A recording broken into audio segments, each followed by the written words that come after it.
नमस्कार विद्यार्थियों। केंद्रीय प्रवृत्ति के माप में अगला माप है भूयिष्ठिक, बहुलक, मोड या जेड। इसकी कैलकुलेशन कैसे की जाती है विभिन्न प्रकार की श्रेणियों में, ये आज हम समझने का प्रयास करेंगे। भूयिष्ठिक वह मूल्य है जो श्रेणी में सबसे ज्यादा प्रचलित हो, सबसे ज्यादा बार आया हो। तो भूयिष्ठिक सबसे ज्यादा, सबसे प्रचलित माने जाने वाला मूल्य उस श्रेणी में जो है वो ही कहलाता है। यही इसकी विशेषता भी है कि कॉमनली मैक्सिमम टाइम्स जो वैल्यू आया है। और अगर हम देखें कि विभिन्न श्रेणियों में इसकी कैलकुलेशन कैसे होगी, तो व्यक्तिगत समंकमाला में ये बात यहां पर प्रदर्शित भी है कि जो मान सबसे अधिक बार आए उसी को हम बहुलक या जेड कहते हैं। अगर मैं इंडिविजुअल श्रेणी का एक एग्जांपल लूं, जैसे कि 2, 5, 5, 7, 9, 5, 4, 1, 5, 9, 8, तो ध्यान से देखें कि जो 5 वैल्यू आया है वो कितनी बार, 4 बार आया है। सबसे ज्यादा बार यही वैल्यू है। इसके अलावा अगर किसी और वैल्यू की तुलना करें तो 9 2 बार आया है। तो सबसे ज्यादा बार कौन सा वैल्यू है, 5। इसलिए इस श्रेणी में बहुलक या जेड कितना हो जाएगा, 5। The value which comes maximum times, which appears maximum times in x श्रेणी, दैट इज कॉल्ड जेड। अगर हम डिस्क्रीट और कंटिन्यूअस सीरीज की बात करें तो यद्यपि कंटिन्यूअस सीरीज में अंत में हमें सूत्र का प्रयोग करना पड़ता है, परंतु कुछ स्टेप्स तक ये डिस्क्रीट हो या कंटिन्यूअस सीरीज हो, ये कॉमनली हमें बनाना पड़ते हैं कॉलम्स। जैसे कि खंडित हो या सतत समंकमाला हो। या आपको श्रेणी आपके सामने एक्स है, 10, 20, 30, 40, 50 और 60, तो ये खंडित स्वरूप में है क्योंकि इसमें निरंतरता का अभाव है।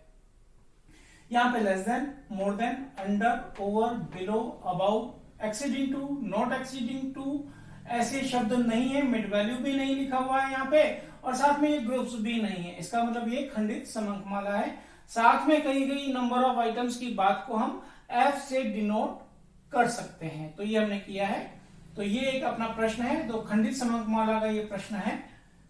2-2 के योग के 2 खाने बनाने। फ्रीक्वेंसी को देखिए, जैसे कि 3, 5, 10, 15, 11 और 4, इनमें से प्रथम 2 के योग को इस सेकंड कॉलम में लिखेंगे। 3 + 5 बराबर कितना हो गया, 8। ऐसे ही अगले 2 को फ्रीक्वेंसी की अगली, वास्तव में 30 और 40 की फ्रीक्वेंसी, 10 और 15 इनके योग को यहां पे प्रदर्शित करना है। तो बोला तो जाता है सैद्धांतिक रूप से एक्स श्रेणी की वैल्यू 50, अगली 2 वैल्यू 50 और 60, इनकी आवृत्तियों के योग को यहां पे लीजिए 11 और 4 15, पर हम फ्रीक्वेंसी के कॉलम पे कंसंट्रेट करके रखें क्योंकि जब आगे वाले इन सारे कॉलम्स में योग इन फ्रीक्वेंसी के आधार पर ही तैयार किए जाने हैं। तो ये सम ऑफ टूज है, 2 फ्रीक्वेंसी का योग। इसका एक कॉलम अपना तैयार हो गया। दूसरी कॉलम, अगले वाले कॉलम, जिसका कॉलम नंबर 2 नहीं, ये कॉलम नंबर 3 है, क्योंकि फ्रीक्वेंसी का कॉलम भी फ्रीक्वेंसी का है। ये भी सारे फ्रीक्वेंसी के कॉलम है, तो इसको 1 से कहेंगे। और आगे से 5 कॉलम जो हमने तैयार करने हैं, 2 और 3, 5, कुल मिला के 6 कॉलम सारे फ्रीक्वेंसी के ही होंगे। एक कॉलम हमने बना लिया 2-2 की आवृत्ति का। अब आगे पहले फ्रीक्वेंसी को छोड़ दीजिए, इस 3 को, और अगले 2 लीजिए। तो देखना तो आपको फ्रीक्वेंसी के कॉलम में ही है। 5 + 10 15। फिर अगले 2 लीजिए, 15 + 11 26। उसके बाद में एक 4 रह गया, परंतु इसके साथ में पेयर बनाने के लिए दूसरी फ्रीक्वेंसी नहीं है, इसलिए यह स्वतः ही छूट जाएगी, क्योंकि 2 के ग्रुप में ही योग यहां पर इस कॉलम में लिखा जाना है। अगले ये जो 3 कॉलम है, ये 3-3 आवृत्तियों के योग से हैं। इसमें शुरू से पहली आवृत्ति से 3 का योग लेना चालू करेंगे। इसमें पहली को छोड़ देंगे, दूसरी आवृत्ति से योग लेंगे। इसमें पहली और दूसरी दोनों को छोड़ देंगे आवृत्तियों को, और उसके बाद की आवृत्तियों का योग लेना चालू करेंगे। तो कॉलम फ्रीक्वेंसी वाला ही, पहले 3 फ्रीक्वेंसी का योग यानी कि 3 प्लस 5 प्लस 10 यानी कि 18, 15 प्लस 11 प्लस 4, इनको अगर हम ऐड करें 15 प्लस 11 26 प्लस 4 30। ऐसे ही फिफ्थ कॉलम में देखें, पहली फ्रीक्वेंसी यानी इस 3 को छोड़ दें, यहां से स्टार्ट करेंगे हम 5 प्लस 10 प्लस 15 30। उसके बाद हमें 3 आवृत्तियां चाहिए परंतु 2 ही बची, 11 एंड 4। तीसरी आवृत्ति योग करने के लिए नहीं है तो इन दोनों को छोड़ देना पड़ेगा, ये स्वतः ही छूटेंगी। ये नियमतः नहीं छूटी, इसलिए छूटी कि इनके साथ में योग के लिए अन्य आवृत्तियां मौजूद नहीं है। फिर छठे कॉलम में देखिए, सम ऑफ थ्रीज में अभी भी 3 का योग करना है, पर पहली और दूसरी को छोड़ दीजिए, तीसरी से प्रारंभ कीजिए, यानी कि 10 से प्रारंभ कीजिए। 10 प्लस 15 प्लस 11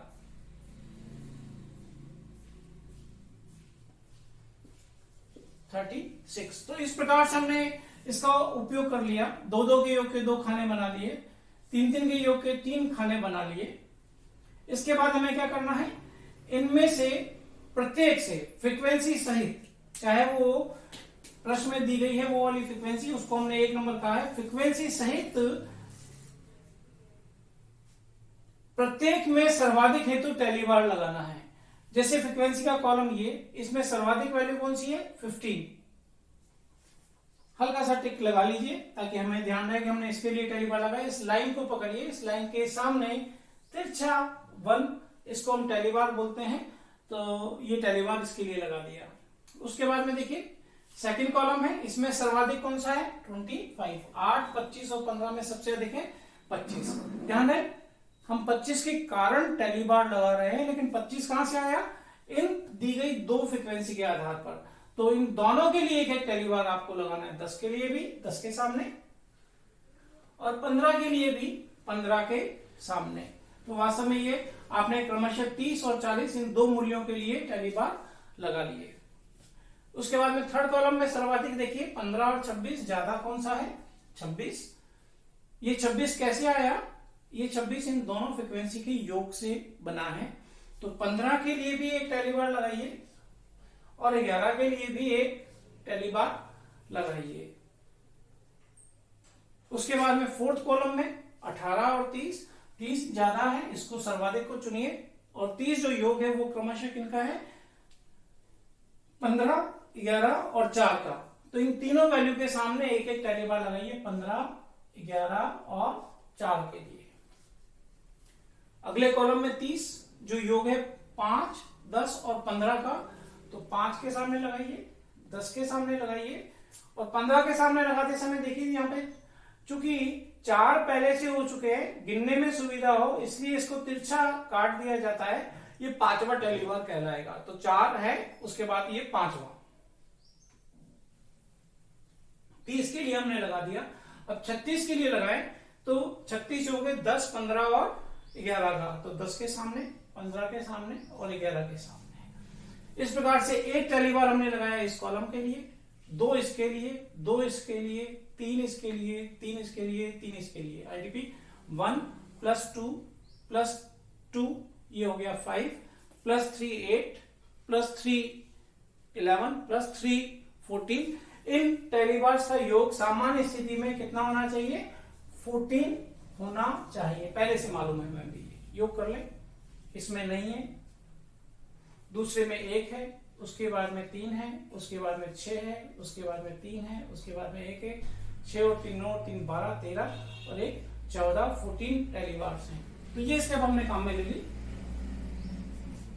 फिर कहते हैं सर्वाधिक टैली बार का चयन कीजिए। सर्वाधिक टैली बार कितना है, 6, इसका हमने चयन किया। तो जब बात खंडित समंकमाला की है,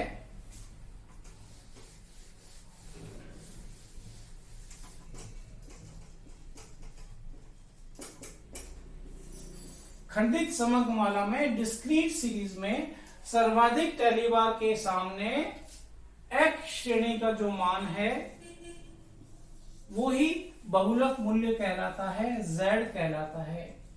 तो z इज 40। सर्वाधिक प्रचलित मान x श्रेणी का इस प्रश्न में है 40। ये इसका आंसर है। यूनिट की बात अभी भी वही है। एक्चुअली में यहाँ पे जो भी यूनिट लिखा हुआ हो, रुपीस या प्राप्तांक या अन्य कोई भी बात, तो वही यूनिट इसके साथ में लग जाएगी। तो ये हमने सवाल देखा एक डिस्क्रीट सीरीज में। कंटिन्यूअस सीरीज में मैं थोड़ा आसान बनाता हूं। देखिए इसको सतत समंकमाला या कंटिन्यूअस सीरीज या अविच्छिन्न समंकमाला में क्या विशेष बात होती है कि वहां पे समान अंतराल के ग्रुप्स होते हैं और उन ग्रुप्स के लिए आवृत्तियां होती हैं। समान अंतराल के ग्रुप नहीं हो, लेस देन हो सीरीज में, मोर देन हो सीरीज में, तो उसको पहले हम समान अंतराल में कन्वर्ट करके उनसे समान अंतराल के ग्रुप से संबंधित आवृत्तियों को ज्ञात कर लेते हैं। उसके बाद में सवाल वैसा ही रहता है जैसे कि अन्य प्रश्न होते हैं। मैं यहां ग्रुप्स मान लेता हूं कि मान लेते हैं कि ये प्रश्न में अपने को ग्रुप्स दे रखे हूं, like 5 to 15, 15 to 25, 25 to 35, 35 to 45, 45 to 55 and 55 to 65। Suppose अपने को ये ग्रुप दे रखे हैं और इसको एक सेकंड के लिए मत देखिए। तो फ्रीक्वेंसी कितनी है, ये यही फ्रीक्वेंसी इनके साथ में दे रखी है, ये मान लेते हैं। तो हमें प्रश्न हल करने के लिए अगर मिड वैल्यू की जरूरत हो तो मिड वैल्यू हम ज्ञात कर सकते हैं। वो यहां पर है 5 और 15 का योग कीजिए 20 और इसमें 2 का भाग दीजिए 10, 15 और 25 का योग कीजिए 40 और इसमें 2 का भाग दीजिए 20 यहां पर। परंतु हम जब बहुलक की कैलकुलेशन कर रहे हैं उस समय हमें मिड वैल्यू की जरूरत है भी नहीं। तो अगर कंप्यूट कर लिया है तो कोई अलग बात है, अगर नहीं भी किया है तो कोई फर्क नहीं पड़ेगा। फ्रीक्वेंसी ये है, ग्रुप्स दे रखे हैं, साथ में फ्रीक्वेंसी आपको दे रखी है। तो आगे 2-2 के योग के खाने ऐसे ही बनाने, वो फ्रीक्वेंसी के आधार पे बनते हैं और फ्रीक्वेंसी चूंकि यही वाली हमने मान ली है तो इसी प्रकार से ये ग्रुप वापस तैयार हो जाएंगे और 6 यहां पर सर्वाधिक पहली बार दिखेगा अपने को फिर वापस से। तो वो स्टेप्स कॉमन थी जितनी भी अपने अभी देखी यहां तक। डिस्क्रीट सीरीज में क्या करते हैं, इसको हम एक्स सीरीज में देखते हैं कि इसके सामने एक्स सीरीज का वैल्यू है वो जेड है। और कंटिन्यूअस सीरीज में क्या करेंगे ये ध्यान रखिए, ये सर्वाधिक पहली बार वाली मूल्य के सामने वाला जो वर्ग है वो बहुलक वर्ग कहलाएगा। तो सतत श्रेणी में यहां पर बहुलक वर्ग का निर्धारण होता है जो कि हमने सर्वाधिक पहली बार के आधार पर तय कर लिया 35 से 45। और इसके बाद में सूत्र का प्रयोग करके हम ज्ञात कर लेते हैं जेड। जेड के सूत्र का प्रयोग करें तो ये है L1 प्लस डेल्टा 1, ये त्रिभुज का साइन है, upon delta 1 plus delta 2 into pi multiplied by pi. L1 lower limit of the group, ये यहां से ले लेंगे 35 प्लस डेल्टा 1 की अगर हम बात करें तो डेल्टा 1 का मतलब होता है F1 minus F0 with in the modulus और बार्स। इसका मतलब इन बार्स का मतलब होता है माइनस चिन्ह को इग्नोर करके। अगर ये रिजल्ट नेगेटिव आता है तो हम नेगेटिव साइन को छोड़ देंगे, वैल्यू तो वही काम में ले लेंगे। अब F1 और F0 क्या है, तो जो मध्य का वर्ग है उसकी आवृत्ति को हम कहते हैं F1। मध्य का वर्ग की हमने तय किया सर्वाधिक z के आधार पर जो बहुलक वर्ग है उसकी आवृत्ति है वो F1। अगर ये मध्य का वर्ग होता तो इसको हम F से डिनोट करते हैं 15 को, और ये बहुलक वर्ग अगर होता है तो इसको हम F1 से डिनोट करते हैं। इसको याद रखिए क्योंकि आगे जब हम इक्वेशन वाले सवाल करेंगे तो z के आधार पे यही F1 कहलाएगा 15, और अगर यही मध्य का वर्ग भी हो जाए तो फिर ये F कहलाएगा। तो F और F1 दोनों बराबर हो जाएंगे। इससे ठीक पहले वाली आवृत्ति को F को हम F0 कहते हैं और इसके ठीक बाद की आवृत्ति को हम कहते हैं F2। तो पहले वाले वर्ग और बाद वाले वर्ग की आवृत्तियों को हमें लेना है।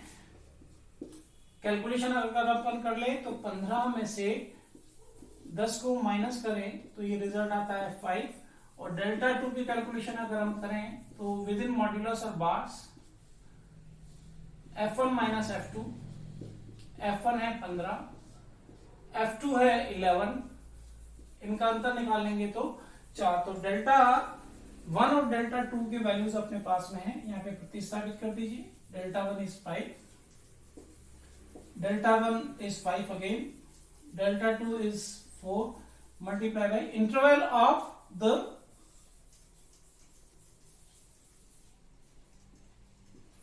Mode group, it is 10। 35 से 45 का जो अंतर है वो है 10, तो यहां पर 10 से गुणा कर लें और सॉल्व कर लें। 5 को 10 से मल्टीप्लाई करें तो 50 में 9 का भाग देना है।